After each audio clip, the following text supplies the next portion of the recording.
નમસ્કાર મિત્રો.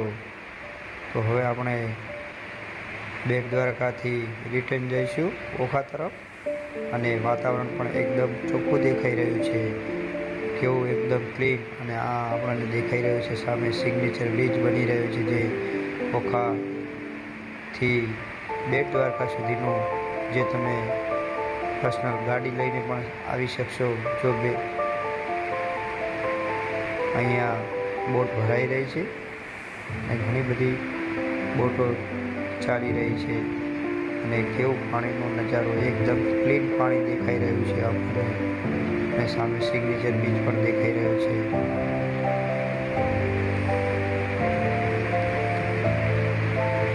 તો આપણે આ કુદરતી લાવો માણીએ અને દરિયાની સફરનો એક આનંદ માણીએ. અને તમે પણ ઉનાળાની ગરમીમાં આ સ્થળ પર ફરવા આવો તો બહુ જ મજા આવે એવું આ સ્થળ છે. અને જે બોટમાં બેસીને 3 કિલોમીટર બેટ જવા માટેની જે બોટની સફર છે દરિયાઈ, એ તો ઘણી બધી મજા આવે એવી છે.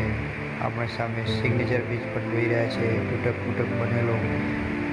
કામ થોડું બાકી છે અને ટૂંક સમયમાં પૂર્ણ થઈ જશે. કેવા સરસ મજાના પંખીઓ ઉડી રહ્યા છે બોટની આજુબાજુ. જે પ્રવાસીઓ આવે છે ચણ લઈને, તે ચણ ફેંકે છે અને તે લઈ જાય છે, હાથમાંથી પણ લઈ રહ્યા છે પક્ષીઓ. આપણે અહીંયા બોટમાં બેઠા છીએ અને આજુબાજુનું વાતાવરણ કેટલું સરસ મજાનું લોકેશન જોઈ રહ્યા છીએ. ઘણા બધા પ્રવાસીઓ આ સ્થળે આવે છે અને આ બોટનો આનંદ માણે છે.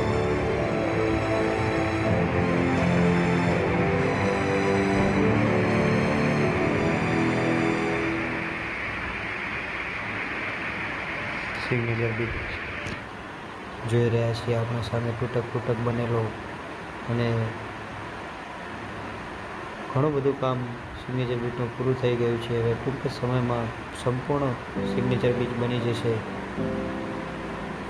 અને પછી તમે તમારી પર્સનલ ગાડી લઈને પણ બેટ દ્વારકા જઈ શકો છો.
જેથી તમામ લોકો આ વિડીયોને જોઈ શકે.